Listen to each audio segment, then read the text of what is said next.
Good afternoon to all the dear friends. क्योंकि Wednesday 21 जनवरी हो रहा है। I mean to say that मैंने ये चीज़ें इसीलिए मतलब कि लिखी हैं कि मतलब इससे क्या होएगा, लाइक मेरे को एक क्लैरिटी मिल जाएगी एंड जो मेरे साथ प्रॉब्लम हो रही है उसको स्ट्रक्चर मिल जाएगा। एंड किसी के साथ हो सकता है तो प्लीज़ ध्यान से सुन लेना, बहुत ही नीडी टॉपिक है ये। द साइकोलॉजिस्ट पर्सपेक्टिव क्या कहती है, केस एनालिसिस करके देखते हैं। एज ए साइकोलॉजिस्ट के तौर पे मैं ये बात बोलना चाहती हूँ कि sometime I feel I am patient like studies, ठीक है, बट उसको हम साइकोलॉजी की लैंग्वेज में कहेंगे क्लिनिकल टर्मिनोलॉजी, जिसमें मेरी सिचुएशन ये है कि I am very hyper vigilance. हर चीज़ को हद से ज़्यादा नोटिस करती हूँ, कहीं भी जाती हूँ, बाहर जा रही हूँ, कॉलेज में जा रही हूँ, घर में जा रही हूँ, घर के फैमिली मेम्बर्स में देख रही हूँ, नेबर्स में देख रही हूँ, आसपास फ्रेंड्स में देख रही हूँ। तो उससे क्या होता है, like I am very identity diffusion हो जाता है, अपनी पहचान को दूसरों में ढूंढने लगती हूँ। लाइक फॉर एग्ज़ाम्पल एक्ट्रेस के अंदर सबसे ज़्यादा ढूंढती हूँ मैं। एंड कोशिश भी करती हूँ फोर्स करने की कि लाइक प्लीज़ मेरी बात सुन लो यार, प्लीज़ मुझे थोड़ा सा वो कर दो। वो सामने वाले को पता चल जाता है। This is called identity diffusion. Counsellor का डायलॉग क्या कह रहे हैं कि मैं देख रही हूँ कि मेरे क्लाइंट मतलब मैं खुद रियल लाइफ की बोर्डम और स्ट्रेस से बचने के लिए वर्चुअल कैरेक्टर्स, मैंने बोल दिया, वो स्पिरिचुअल एस्ट्रोलॉजर्स का सहारा ले रही हूँ। एंड ये कॉपिंग मैकेनिज़म्स हैं कि उसे अपने घर के स्ट्रेस महसूस ना हो। मेरे घर में स्ट्रेस हैं, बहुत ज़्यादा स्ट्रेस नहीं है, बट मेरा माइंड उसे ज़्यादा बनाकर स्प्लिट्सविला के लाइक कंटेस्टेंट्स को अपने दोस्त मान रहा है, कंज्यूमर जो कंटेंट कंज्यूम कर रहा है उसको मान रहा है। तो लाइक क्या हो रहा है कि इसमें मुझे बोला जा रहा है क्लाइंट को ग्राउंडिंग की ज़रूरत है, उसे बताना होगा कि स्प्लिट्सविला की लड़की उसकी आइडेंटिटी नहीं है, बल्कि एक मिरर है जिसे वो पसंद करती है। अब यहाँ पे बात आ रही है मिरर की। मिरर क्यों बोला जा रहा है, I mean to say that कि मुझे वैसा मिरर देखना अच्छा लगता है। मिरर में हम जैसे होते हैं वैसे देखते हैं। इसमें ये लाइन भी लिखी है, पर इसमें ये भी लिखा है उसकी आइडेंटिटी नहीं है, बल्कि एक मिरर है जिसे वो पसंद करती है। अब मिरर में तो मेरी शक्ल ही आएगी, शायद वो मिरर दूसरा होगा, ठीक है। द डेटा एनालिसिस प्रोसेस, अब इसमें रिसर्च जितनी मैंने अपनी एमकॉम के बेस पे पढ़ी है वो रिसर्च दूसरी थी।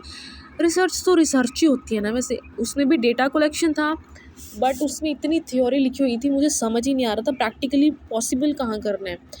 तो मैंने आई थिंक इसको अभी देख ही लेते हैं कि अगर मैं रिसर्चर हूँ, जितना मैंने पढ़ा है एमकॉम में, तो ऑडिटिंग भी पढ़ी है बीकॉम में। अब देखते हैं कैसे करते हैं। डेटा कभी झूठ नहीं बोलता, दैट इज़ वेरी इंपॉर्टेंट।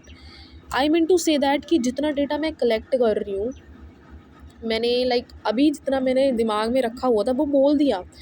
वो मैंने एस्ट्रोलॉजी के ऊपर देखा था, डांस के ऊपर, लव स्टोरीज़ के ऊपर, ये सारा डेटा ही होता है। आसपास लोगों की तरफ देखा, अपने फैमिली मेम्बर्स में देखा, रिलेटिव्स में देखा, नेबर्स में देखा, सबसे ज़्यादा फ्रेंड्स में देखा, और सबसे ज़्यादा अपने आप में देखा, क्योंकि मेरे से जुड़ा हुआ है ना, इसीलिए। पैटर्न क्या समझ आ रहा है कि like I am very noticing कि घर में मामू का स्ट्रेस बढ़ रहा है, जिसकी वजह से आई मीन टू सी इतना स्ट्रेस ले रहे हैं, वो गुस्सा आ रहा है उनको, सिगरेट पे सिगरेट पिए जा रहे हैं।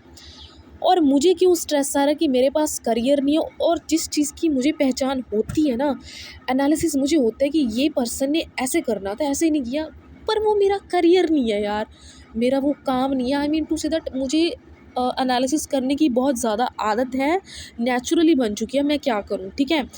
पर उससे क्या हो रहा है कि दिमाग मेरा ना एस्ट्रोलॉजी की तरफ भाग जाता है, जैसे जुड़ जाते हैं दोनों जने, क्योंकि उसमें ये बताया जाता है एस्ट्रोलॉजी के अंदर जो आप फील कर रहे हो वो इसलिए ऐसा हो रहा है, वो भगवान के पॉइंट ऑफ व्यू बताया जा रहा है। पर जो मेरी प्रॉब्लम है वो एस्ट्रोलॉजी के अकॉर्डिंग नहीं सही होएगी। देखो, मैं ये बात बोलूँगी ना, मेरा सोल्यूशन एस्ट्रोलॉजी नहीं है, वो सिर्फ थोड़े टाइम के लिए सजेशन दे सकती है, ना डॉक्टर भी नहीं दे सकते, वो मैं खुद ही कर सकती हूँ एज अ साइकोलॉजी करके, एज अ पैटर्न रिकॉग्नाइज करके, स्पीकिंग करके, राइटिंग करके, किसको बता के, वो मैं जो कर रही हूँ। तो आउटकम एनालिसिस क्या आता है कि लाइक फॉर एग्जांपल मैं देख रही हूँ कि वीडियो देखने से बहुत ज़्यादा स्ट्रेस हो रहा है, ठीक है, पर उससे क्या हो रहा है, लाइक आउटकम की बात अगर मैं करूँ तो आपको सबसे पहले ये आ रहा है कि लाइक जैसे मैं कपड़े बहुत ज़्यादा धो रही हूँ, है ना, तो दिमाग मेरा वहीं घुसा पड़ा है, कंटेंट में घुसा पड़ा है। तो मैं क्या करती हूँ, मैं कपड़े धोना ही भूल जाती हूँ। मैंने लाइक चादर धोई थी एंड वो 2 बारी वॉश करनी थी, 1 बारी करके मैं ऊपर उसको डालने जा रही थी, तो क्या हुआ, मैंने देखा कि इसमें सर्फ लगा हुआ है। This is a real life experience. आपके सामने पता कौन सा काम है अभी राइट नाउ जहाँ पे आप हो। मैं घर में हूँ, तो घर में मेरे जो काम है, अगर आप जहाँ भी जाओगे आपको वहाँ तो काम ढूंढना भी पड़ेगा, वहाँ के काम को समझना पड़ेगा, वहाँ के टाइम को समझना पड़ेगा, जो कि आपके पेरेंट्स आपके दिमाग में बार बार बताने की कोशिश करते हैं पर आपको समझ ही नहीं आता। फिर आपका जो आउटकम होता है, फिर आप मत बोला करो, फिर आप उसको एनालाइज ही नहीं करते हो। ठीक है। अब उसमें रिसर्च फाइंडिंग क्या आ रही है, जैसे मेरी रिसर्च कहाँ पे जा रही है, यूट्यूब फाइंडिंग पे। मेरा सिर्फ टेम्परेरी पेन किलर है जो मैंने बता दिया। अब मैं बात करूँगी क्रिएटिव स्क्रीन राइटर की, जो मुझे बहुत ज़्यादा अच्छा लगता है। स्क्रीन राइटिंग में हर एक चीज़ एक मोटिव होता है। जैसे कि मेरी फीलिंग्स को एक स्क्रिप्ट में बदल के देखते हैं। मैं एक लड़की हूँ, मेरे दिमाग के अंदर बहुत सारी शक्ति है, जो मैं डर रही हूँ यार। I mean to say that मुझे पता है मेरी ये सबसे बड़ी स्ट्रेंथ है, ऑब्जर्वेशन स्किल, पर फिर भी मुझे डर लगता है क्योंकि इतनी ज़्यादा है ना। इस पर कोई प्रोफेशनली वर्क नहीं हो रहा, इस पर कोई professionally I mean to say that followers नहीं बढ़ रहे, तो मुझे थोड़ा सा नेगेटिव पॉइंट चला जाता है। तो इसीलिए मेरा दिमाग, मुझे ऐसा लगता है कि कोई रिवार्ड ही नहीं मिल रहा है यार, क्योंकि रिवार्ड के बिना इंसान चल ही नहीं सकता। इसलिए भगवान कहते हैं कर्म करो फल की चिंता मत करो, पर इंसान को चाहिए होता है। सो मुझे ये नहीं है कि मुझे रिवॉर्ड चाहिए, मुझे ये है कि यार कम से कम जितना मैंने रिसर्च की है, जितनी मेरा दिमाग ऑब्जर्वेशन में घुसा रहता है, उसके अकॉर्डिंग तो फल मिल जाए। पर मुझे ऐसे लगता है जब तक मैं रियल लाइफ में क्लाइंट्स नहीं ढूंढूंगी, जब तक मैं अपने मुंह से नहीं बोलूँगी, जब तक मैं कुछ नहीं करूँगी, जैसे मैं अब कर रही हूँ, कुछ तो कर रही हूँ ना, तो तब तक मुझे इसका समझ नहीं आएगा कोई, क्योंकि इसको बाहर निकालने के लिए कुछ तो चाहिए ना।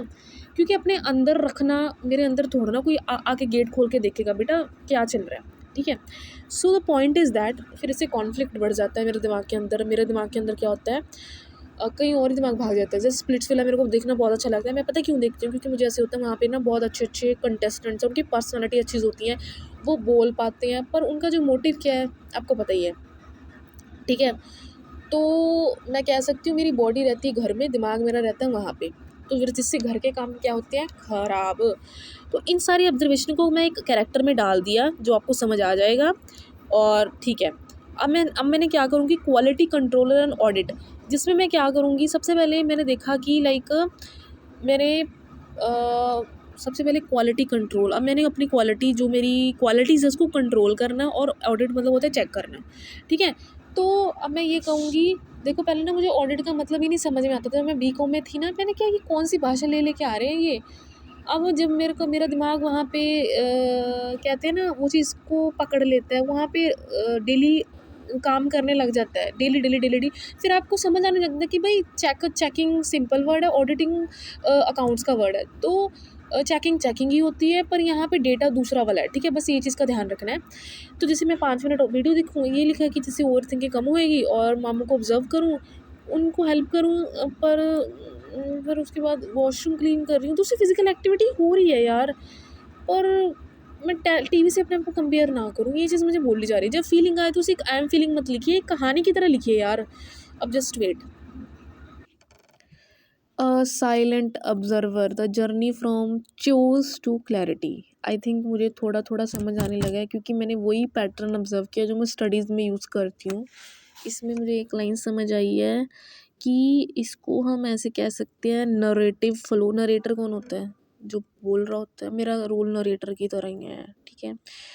तो इसका मतलब ये होता है कि एक एहसास दूसरे एहसास से जुड़ा होता है। तो दिमाग की गहराइयों में जब हलचल शुरू होती है तो वो किसी एक दिशा में नहीं रहती। वो कभी कपड़े धोते वक्त एक अनजान शहर से आई लड़की के लहजे में ढल जाती है, जैसे मैंने बात की स्प्लिट्सविला। तो कभी घरों की दीवारों में सिमटे हुए दुखों को स्कैन करने में, जो कि बहुत ज़्यादा ऑब्जर्व मैं अपने पेरेंट्स को करती हूँ। ये है ऑब्जर्वेशन की शक्ति जो मेरे अंदर है। ये कोई बोझ नहीं है, बल्कि एक गहरा हुनर है जो अक्सर उन लोगों में होता है जो भीड़ में रहकर भी सबसे अलग खड़े होते हैं। अब मैं कैरेक्टर तो प्ले कर नहीं सकती हूँ, इसीलिए स्क्रिप्ट रेडी कर रही हूँ, क्योंकि मुझे ऐसा लगता है अब मेरे को आप देख नहीं सकते हो, है ना? इसीलिए मैं लिख लिख के कोशिश करती रहती हूँ। तो ये कोई बोझ नहीं है, बल्कि एक गहरा हुनर है जो अक्सर उन लोगों में होता है जो भीड़ में रहकर भी अब सबसे अलग खड़े होते हैं। जब मैंने अपने मामू को चेहरे पर शिकन देखती हूँ तो नानी माँ के ऑक्सीजन सिलेंडर की खामोशी को महसूस करती हूँ, तो मेरा दिमाग सिर्फ उन्हें देख नहीं रहा होता बल्कि उनके दुख का डेटा मैप तैयार कर रहा होता है। हम अक्सर एस्ट्रोलॉजी और सिचुएशन सितारों में जवाब ढूंढते हैं जो हमें आसपास के लोगों से नहीं मिल पाते। राहु के नंबर और वॉशरूम की सफाई के बीच का वो आध्यात्मिक रिश्ता दरअसल दिमाग की वही कोशिश है जो हर बिखरी हुई चीज़ को एक लॉजिक देना चाहती है। ये जो मैंने बोलना है ना, क्योंकि मैंने आज वॉशरूम क्लीन की है तो मेरे को वो सारी वीडियो याद आ रही थी। मेरा दिमाग लॉजिक ढूंढ रहा था कि ये क्यों हो रहा है, ये क्यों हो रहा है। असली द्वंद्व तब शुरू होता है जब ये डिजिटल दुनिया और असलियत आपस में टकराने लगती है, जैसे मेरे साथ हो रहा है। टकराना नहीं होता, इसका मतलब होता है कि जो यूट्यूबर्स हैं वो कुछ आगे ही चले गए हैं और हम अभी प्रोसेस के अंदर हैं। ये सब उन लोगों के लिए जो अभी बिगिनिंग में है, प्लीज़ इसे ध्यान से सुनना। यूट्यूब पर दिखने वाले चेहरे हमारे आदर्श तो बन जाते हैं लेकिन हमें वो क्लैरिटी देते हैं जो शायद हमारे अपने पेरेंट्स या टीचर से नहीं मिल पाती। क्योंकि आपको यूट्यूब पे अपनी एज का, अपने से छोटा सबका एक्सपीरियंस दिख रहा है, क्योंकि आप जो बोलते हो कोई सुनता नहीं है। आपके टीचर्स भी कई बार नहीं सुन पाते क्योंकि उनका अपना एक्सपीरियंस रहा है, वो अपने अकॉर्डिंग बता रहे हैं। पेरेंट्स बिल्कुल ही नहीं सुन पाते क्योंकि भाई उनका तो इन्वायरमेंट ही अलग था। उन्होंने तो इतनी स्टडी करी नहीं, डिटेल में करी है ऐसी बात नहीं है, पर इन्वायरमेंट ही नहीं था। देखो मेरी बात सुनो, आखिर वो भी उसी उसी एक्सपीरियंस में से निकल निकल के आए। पढ़े तो वो भी है चाहे जितना पढ़े हैं भाई। क्या होता है कि उनकी टाइम पे इतना नहीं था यार, उन्होंने बहुत स्ट्रगल देखा है तब जाके वो आपको पढ़ा पाए हैं। ठीक है, अब उसमें क्या होता है कि जो आपके पेरेंट्स हैं, ठीक है, जब उन्होंने पढ़ाई छोड़ दी उनको लगा कि हमारी ज़िंदगी बंद होगी, क्योंकि ऐसे सबको लगता है। पर ये थोड़ा ना था पढ़ाई रुक गई, पढ़ाई तो कोई और कर लेगा। मतलब फॉर एग्ज़ाम्पल मैं छोड़ देती हूँ तो ये थोड़ा ना कि मैं, वो मेरे लिए रुकी है, वो मैंने रोकी है, वो मेरी सिचुएशन ने रोकी है या मेरे कर्मों ने किसी वजह से किसी भी रीज़न से रोकी है। पर ये थोड़ा ना पढ़ाई ही रुक जाएगी, वो मेन बेस रुक जाएगा। मेन बेस नहीं रुकने वाला, वो कोई और स्टार्ट करेगा। कोई और का मतलब होता है कि मेरे से छोटे स्टार्ट करेंगे फिर वो उसको आगे लेके आएंगे, ये चलता ही रहेगा। यहाँ पे ये चीज़ आ रही है। तो पर एक माया जाल है जब हम एक फ़िज़िकल कोचिंग सेंटर में फ़ीस भरकर ऑनलाइन गुरुओं में सुकून ढूँढते हैं। तो सवाल सिर्फ शिक्षा का नहीं बल्कि उस कनेक्शन का रह जाता है जो आजकल सिर्फ स्क्रीन पर मिल रहा है। यार मुझे समझ नहीं आ रहा कि जब हम ऑनलाइन कमेंट में बता रहे हैं तो फिर सामने बैठे टीचर्स को क्यों नहीं बता पा रहे। मुझे समझ ये नहीं आ रहा कि अक्सर जो टीचर हमारे सामने है वो, आई मीन टू, बहुत ज़्यादा एक्सपीरियंस है, इतने बूढ़े भी नहीं है जितने हमने उनको बना रखा है। पर हम डरते हैं कहीं हमें डांट ना पड़ जाए, कहीं हमारी बेइज्जती ना हो जाए। बहुत मैंने इतना फील किया ना यार। मैं एक बात बताऊँ, मेरी कोई फीलिंग को नहीं दिखा सकता, चाहे वो एक्टर हो चाहे वो राइटर हो, वो आपके अंदर ही होती है। फिजिकली आपको परेशान करती है, सर आपका दुखेगा, नींद आपको नहीं आएगी, वॉशरूम बार बार आपको जाना पड़ेगा, गुस्सा आपको आएगा, ओवर थिंकिंग आपको आएगी, ये फीलिंग्स होती हैं। ठीक है, अब इसके ऊपर अगर एक्टर राइटिंग कर रहा है तो वो काम कर रहा है जो वो जितना उससे हो सकता है उसने उतना किया। डॉक्टर ने जितना हो सकता है उसने किया, भगवान जितना हो सकता है उतना कर रहे हैं यार। पर आपको बहुत कुछ करना है अभी। तो पॉइंट यहाँ पे शुरू हो रहा है। तो ये जो मैं बोलती रहती हूँ ना, मेरा दिमाग फटने वाला है, ये एक सिग्नल है कि मेरे अंदर क्रिएटर अब खामोश नहीं रह सकता। एक एनालिस्ट, स्टोरी टेलर, एडिटर, जो मैं थोड़ा थोड़ा बोलती जा रही हूँ, मेरे अंदर का एक साथ चिल्ला रहे हैं क्योंकि वो देख रहे हैं कि किसी हर छोटी घटना के पीछे एक बड़ी चेन का हिस्सा, जैसे मैंने बता दिया कैसे एक एक्टर की एक्टिंग किसी दुख को आवाज़ देती, कैसे एक पुरानी कहानी आज के करियर का रास्ता। जब तक हम डरते रहेंगे कि लोग क्या कहेंगे तब तक हुनर सिर्फ एक मेंटल इलनेस जैसा दिखेगा। भाई मेंटल इलनेस का इलाज क्या होता है? कोई चाबी नहीं है कि ताला खोल दो, कोई दवाई भी नहीं है। आपका मतलब है बाहर निकालना है, जो भी है बाहर निकालो, किसी भी रूप में है बाहर निकालो, बस दैट्स इट। हम उन बातों को लिखना शुरू करेंगे जो लोग महसूस कर रहे हैं, जो मैंने बताया सच को डील करने का रास्ता है, मैं भागना नहीं है। ये तो बिल्कुल मेरी ही दास्तां है, मैंने जो बताया विज़नरी है। So thank you so much.